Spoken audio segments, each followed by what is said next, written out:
Bonjour à tous. Dans cette vidéo, nous allons compléter l'activité C13A4 pH des milieux biologiques dont la fiche est disponible sur le site. Avant cela, on va faire un rappel sur les diagrammes de prédominance d'un couple acide-base faible, HA-A-, dont le pK est connu. Donc un diagramme de prédominance, comme son nom l'indique, indique pour quelle zone de pH une espèce du couple va prédominer. Prédominer, ça signifie quoi? Ça signifie que cette espèce du couple va avoir une concentration qui va être plus grande que l'espèce conjuguée du couple. Donc pour tracer ce diagramme de prédominance, on commence par tracer l'axe horizontal des pH, avec des pH qui varient de 0 jusqu'à 14, et on va reporter sur ce graphique le pK du couple. Donc imaginons ici que le pK soit voisin de 4, et donc cette valeur du pKa va définir une frontière qui va délimiter les deux zones de prédominance. Donc le couple ici a pour formule HA-A-. HA, c'est la forme acide, qui se situe ici à gauche. Tout simplement, je vais la recopier à gauche de la frontière. A-, c'est la deuxième espèce, c'est la base, qui est à droite. Je la recopie à droite de la frontière. Et voilà, mon diagramme de prédominance est terminé. Quelle est sa signification ? Ça signifie que HA va être prédominant pour des pH plus petits que le pKa. Prédominant, ça voudra dire que sa concentration dans cette zone-là sera plus grande que celle de A-, et A- sera prédominant pour des pH supérieurs au pKa. Et donc, dans cette zone de pH supérieure au pKa, la concentration de A- sera supérieure à celle de HA. Voilà, on peut débuter l'activité en s'intéressant au pH des milieux biologiques. Le premier document nous parle des acides alpha-aminés. Les premiers acides aminés furent découverts au début du XXe siècle. Le premier découvert, donc, c'est l'asparagine, parce qu'il a été découvert dans une substance qui est dans l'asperge, et puis après, 19 autres acides aminés ont été découverts. Voici les formules de ces acides aminés. Ils ont une très grande importance biologique, puisqu'ils sont à la base de la constitution de toutes les protéines. Donc si vous faites médecine, vous n'y couperez pas, il faudra apprendre le nom de ces acides aminés, ainsi que leur formule.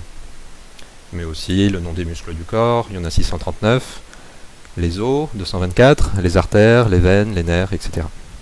Qu'est-ce que l'on remarque? On remarque que dans tous ces acides aminés, on trouve deux groupes qui sont systématiquement présents, le groupe carboxyle et le groupe amine. D'où le nom d'acide aminé. Ce qui va nous intéresser ici, c'est la description de la structure de ces acides. On la trouve dans le deuxième paragraphe. Les acides aminés sont une classe de composés chimiques possédant deux groupes fonctionnels, un groupe carboxyle, un groupe amine. Parmi ceux-ci, les acides alpha-aminés se définissent par le fait que leur groupe amine est lié à l'atome de carbone adjacent au groupe acide carboxylique. Cet atome de carbone adjacent, on l'appelle le carbone alpha. Ce carbone alpha est aussi lié à une chaîne latérale, R, qui identifie l'acide alpha-aminé. Donc à partir de cette description, on est à même maintenant d'écrire la formule développée, générale, de ces acides aminés. Donc je commence par représenter le groupe carboxyle. Il est lié à un carbone qui est le carbone adjacent dont il est question à côté, qu'on appelle donc le carbone alpha. Et le carbone alpha est relié au groupe amine. Vous vous rappelez la formule. Donc NH2. Il y a aussi donc une chaîne latérale qui est liée à ce carbone alpha. Notre carbone alpha, il n'est impliqué pour l'instant que dans 3 liaisons. Nécessairement, il est lié à un quatrième atome, qui est tout simplement un atome d'hydrogène. On peut maintenant repérer les différents groupes fonctionnels. Donc ici, le groupe carboxyle.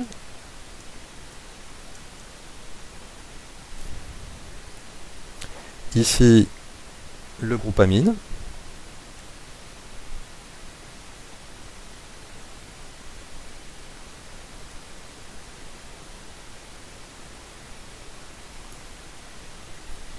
Nous avons la chaîne latérale.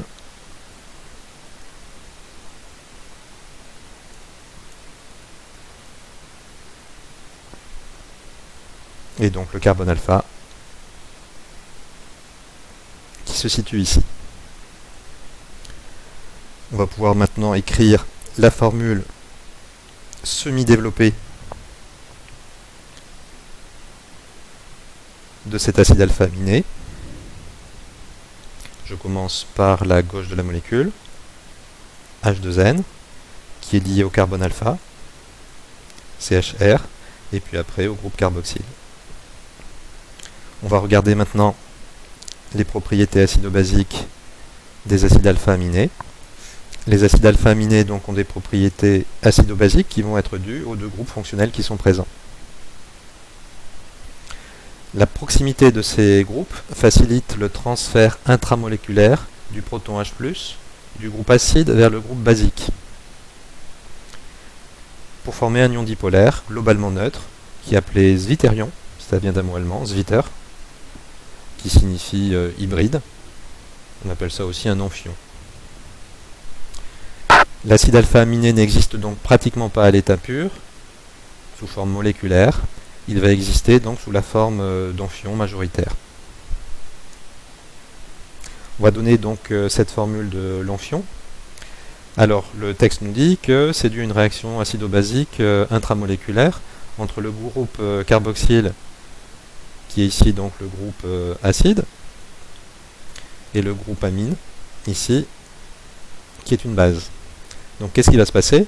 Le groupe acide va céder un proton, qui va être récupéré par la base NH2. Donc, je recopie le carbone alpha. Le groupe carboxyle, donc, il perd un proton, il devient CO2-. Ce proton a été récupéré par qui? Par le groupe NH2. Si je rajoute H+, NH2, ça devient donc le groupe NH3+. Donc cet amphion va être impliqué dans deux couples acide-base. Le premier couple fait intervenir donc le groupe carboxyle. Le pK est voisin de 2. On le notera, pK1. Il va y avoir un deuxième groupe acide-base qui va être dû à la présence de la base NH2. pKa qui est voisin de 10, qu'on va appeler pKa2. Alors, on nous demande donc de préciser ces deux couples acide-base. On va commencer par le premier. Donc le premier couple acide-base.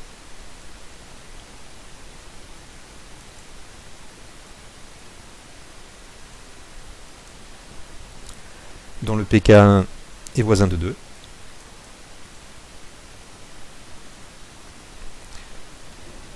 pK1 donc fait intervenir le groupe carboxyle, ion carboxylate. Donc l'ion carboxylate, je le vois apparaître dans mon amphion. Donc l'amphion, il s'agit de la base de ce couple.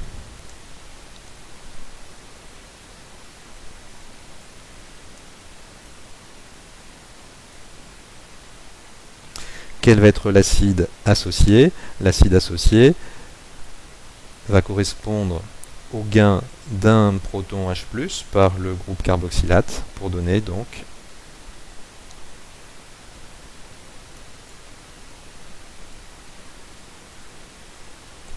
donc vous voyez bien que dans ce couple-là, il fait intervenir le groupe carboxyle et l'ion carboxylate. On va faire la même chose pour le deuxième couple.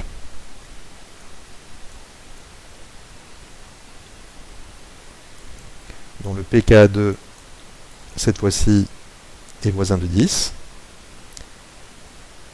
Si je regarde mon amphion, il fait intervenir NH3+. NH3+, c'est l'acide du deuxième couple. Donc l'amphion, cette fois-ci, il va intervenir comme acide dans ce couple-là. Donc je recopie la formule de mon amphion ici à gauche.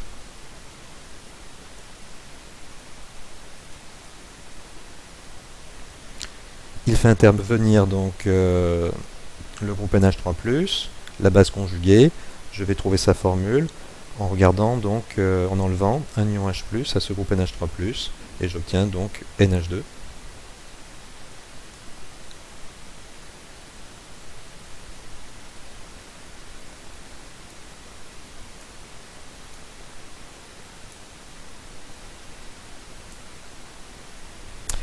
Donc voici les deux couples acide-base dans lesquels l'amphionne est impliqué. Je vais pouvoir maintenant tracer le diagramme de prédominance d'un acide alpha-aminé. Donc il est un petit peu plus compliqué ici, puisqu'il va y avoir deux frontières, puisqu'il y a deux couples acide-base qui interviennent dans la molécule. Donc même principe, je prends une règle, je trace mon axe des pH,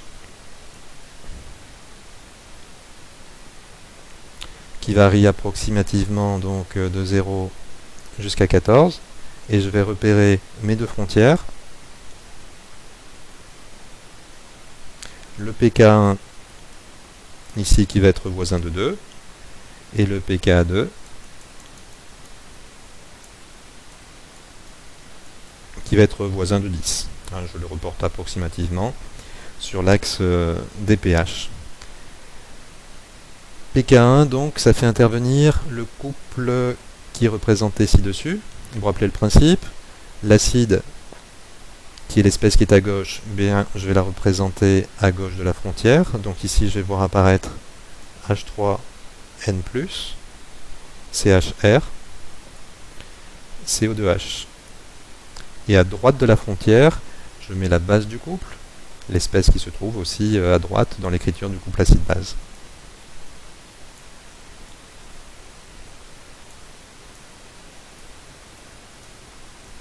Je m'intéresse maintenant au deuxième couple acide-base, dont le pK est égal au pKa2, qui est voisin de 10.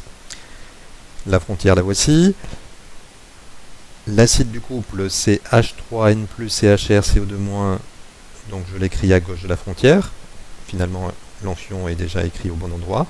Il ne reste plus qu'à écrire la base du couple à droite de la frontière.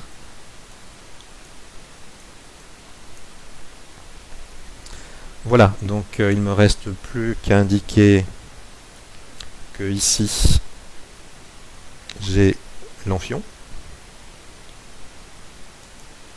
qui va prédominer pour des pK compris entre pK1 et pK2. Pour des pK plus petits, plus acides que pK1, c'est un cation qui prédomine. Et pour des pH supérieurs pKa2, donc c'est un anion qui prédomine.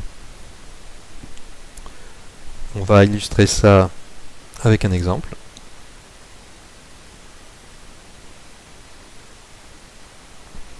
Le glycocol, qui est un acide aminé, dont la formule en milieu très acide est CO2H, CH2NH3+. Le pKa de la fonction acide carboxylique est pK1 qui est égal à 2,3 et celui de la fonction amine vaut pKa2 qui est égal à 9,6. On va représenter donc sur un axe de pH les zones de prédominance des différentes formes du glycocol. Donc pareil, je reprends ma règle. Je trace le diagramme de prédominance avec l'axe des pH.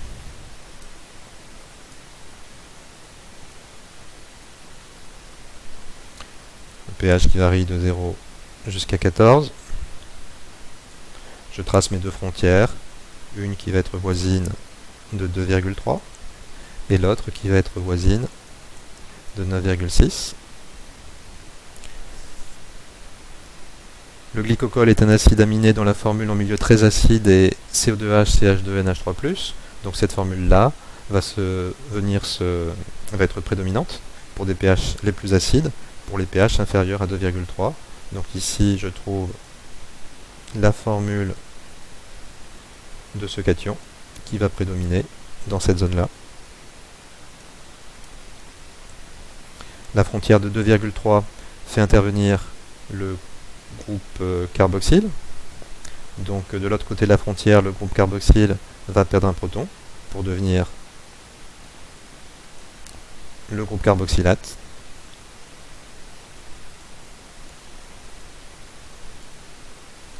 Je retrouve ici la formule de l'amphionne, cet ion dipolaire.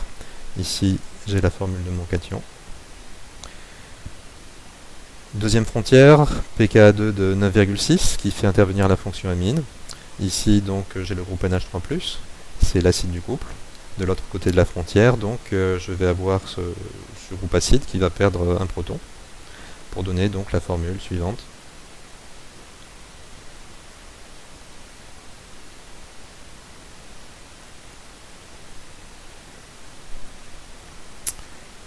et c'est donc un anion. On remarque qu'à chaque fois qu'on traverse une frontière, en allant de la gauche vers la droite, il y a perte d'un proton, donc la charge diminue d'une unité. On passe d'un cation à un amphion qui est électriquement neutre, et puis pour arriver à un anion qui a une charge négative. Le pH du point isoélectrique d'un acide aminé, c'est le pH pour lequel l'acide alpha-aminé est électriquement neutre. Il est noté pHi, et on vous demande quelle est la formule qui permet de le calculer et de justifier.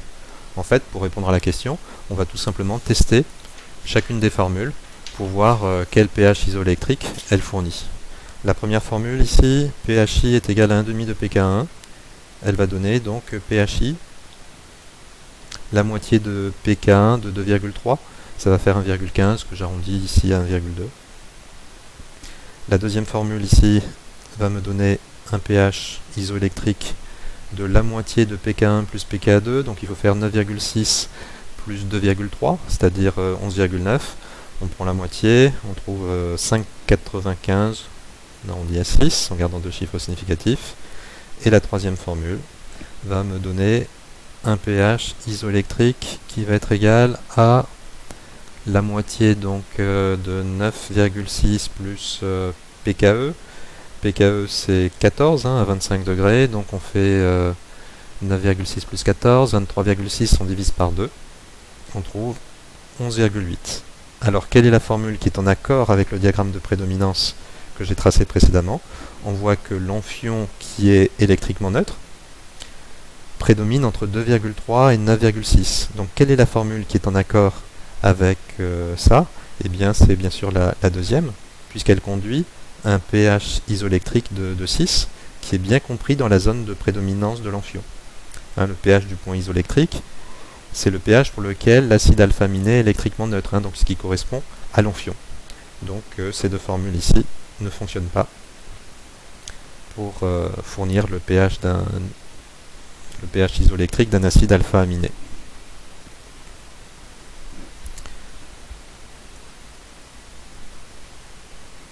La forme électriquement neutre.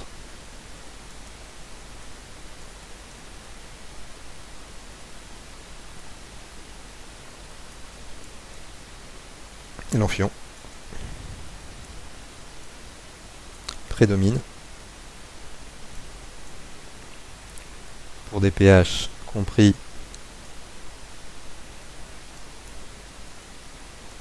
entre 2,3 et 9,6, ce qui est en accord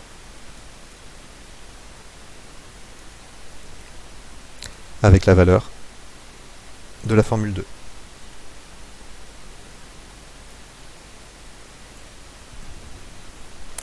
On aborde maintenant la dernière partie, la régulation du pH du sang. Donc dans ce document, on vous explique que le pH du sang doit être finement régulé pour que l'organisme fonctionne bien, et en particulier les enzymes qui sont dans les cellules, qui sont présentes dans le sang, donc vont fonctionner correctement pour un pH voisin de 7,4. Et vous voyez qu'il ne faut pas s'en écarter énormément, sinon on peut avoir des gros problèmes de santé. On va commencer par rappeler l'expression de la constante d'acidité d'un couple acide-base. Donc là c'est du cours, c'est une formule qu'il faut absolument connaître. La constante d'acidité, donc ça apparaît sous forme d'une fraction, c'est la concentration de la base du couple que multiplie la concentration des ions oxonium divisé par la concentration de l'acide du couple. En déduire l'expression du pH d'une solution de cet acide en fonction du pK et des concentrations effectives de l'acide et de la base conjuguée. C'est une démonstration classique du cours qu'il faut connaître. En fait, on va redémontrer la relation d'Anderson qu'on avait vue dans le cours. Il faut considérer ici que dans cette formule du Ka, on a ici, on va appeler petit a ce quotient et petit b le deuxième terme. Et vous rappelez les propriétés du log. Log de a fois b, c'est égal à la somme des logs. Log de a plus log de b. Donc je vais prendre le log de cette expression, à gauche comme à droite, et même l'opposé du log. Donc je vais prendre moins log de Ka,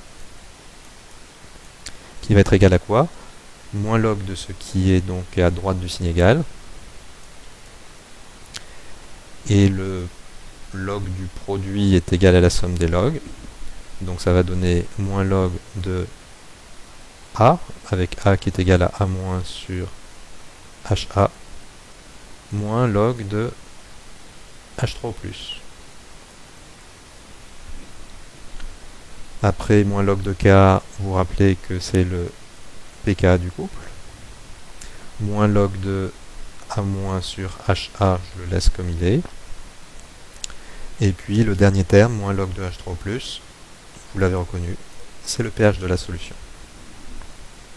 Et donc on peut en déduire la relation que l'on avait vue dans le cours, c'est-à-dire que le pH est égal au pK plus log de A- sur HA, en faisant passer donc le terme log de A- sur HA de l'autre côté de l'égalité.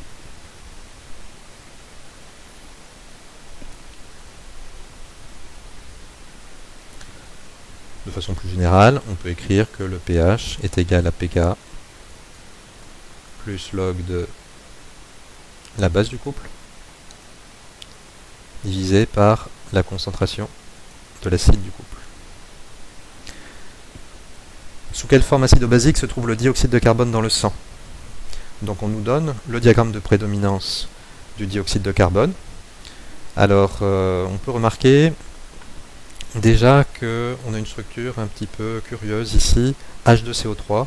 En fait, il faut bien comprendre qu'il y a deux couples acides-base qui sont liés au dioxyde de carbone.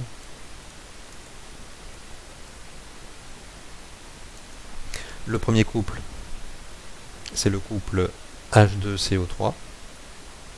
La base conjuguée, pour trouver la formule de la base conjuguée, j'enlève H+, à la formule, ça donne HCO3-. Et en fait, H2CO3, c'est l'association d'une molécule d'eau avec du dioxyde de carbone. Donc si on écrit la formule brute qui est associée à cette association, on retrouve bien H2CO3. HCO3- est un ampholyte, il possède à la fois des propriétés acides et des propriétés basiques, donc là c'était la base du couple, et il peut être aussi l'acide d'un autre couple. Quelle va être la formule de la base conjuguée? Pareil, j'enlève H+ par la pensée, et j'obtiens comme formule CaO3-, qui est l'ion carbonate. Sous quelle forme acido-basique se trouve le dioxyde de carbone dans le sang? Et bien pour cela, il faut que je connaisse le pH du sang, et on avait vu dans le document précédent que le pH du sang était de 7,4. Donc il suffit tout simplement de reporter ici la valeur de 7,4, elle vient se positionner ici sur le diagramme de prédominance, et il suffit que je lise mon diagramme de prédominance. Quelle est l'espèce qui prédomine pour un pH de 7,4? Eh bien c'est HCO3-. Donc HCO3- prédomine dans le sang.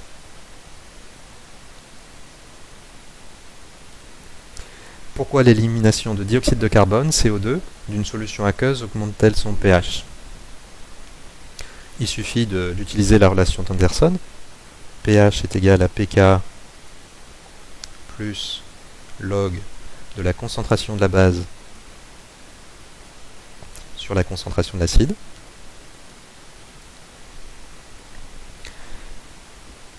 Donc, si la concentration de l'acide diminue, que va faire le quotient? Alors la concentration de la base sur la concentration de l'acide, comme l'acide ici est au dénominateur, si la concentration de l'acide devient plus petite, ce quotient va augmenter. Et le log va augmenter, puisque le log c'est une fonction croissante, et donc le pH va augmenter. D'ailleurs c'est assez logique, si on enlève un acide du sang, le pH va devenir moins acide, donc le pH va augmenter, c'est tout à fait logique. Cinquième question, lors d'un effort, une grande quantité de glucose, de formule C6H12O6, est oxydée pour produire de l'énergie. La combustion complète du glucose produit du dioxyde de carbone et de l'eau. On va écrire l'équation de cette réaction pour commencer. Donc les réactifs, c'est quoi? C'est le glucose, C6H12O6. On me parle d'une réaction de combustion. combustion, donc ça fait intervenir du dioxygène qui est le deuxième réactif. Les produits de la transformation me sont donnés. Il y a formation de dioxyde de carbone, CO2, et d'eau. Il faut que je trouve les coefficients stoichiométriques. On commence toujours par équilibrer les éléments qui n'apparaissent qu'à un seul endroit. Donc par exemple le carbone, j'en ai 6 dans le glucose. Pour en avoir 6 aussi dans les produits, je mets un 6 devant le dioxyde de carbone. J'ai 12 hydrogènes dans le glucose. Chaque molécule d'eau apporte 2 hydrogènes, donc il faut que j'en prenne 6. Il me reste à équilibrer maintenant l'oxygène. Alors l'oxygène, j'ai déjà mes coefficients stoichiométriques qui sont établis à droite. 6 CO2, ça apporte 12 oxygènes, plus 6 qui proviennent de la molécule d'eau, ça fait en tout 18 oxygènes. J'en ai déjà 6 dans la molécule de glucose, donc les autres doivent être apportés par les molécules de O2. Donc il en reste 12 à apporter. Donc il faut ici 6 fois 2, 12, 6 molécules de dioxygène. Montrer donc à l'aide de cette équation chimique que cela contribue à diminuer le pH du sang. Donc que nous dit la transformation chimique? Il va y avoir production de CO2. Donc il y a formation de CO2.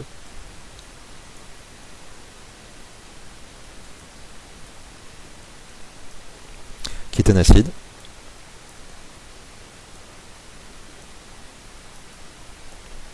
Donc cela contribue à diminuer le pH du sang, à le rendre plus acide.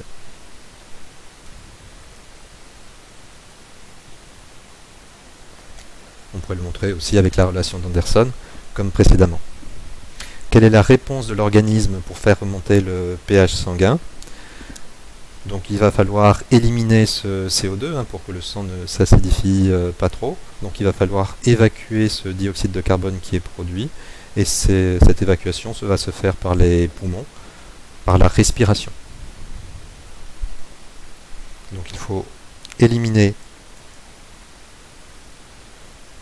le CO2 par les poumons.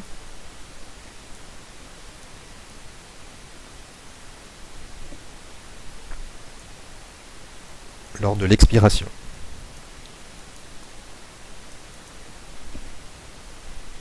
Donc à ce moment-là, vous allez vous mettre à respirer plus vite. Donc il va y avoir une augmentation du rythme respiratoire.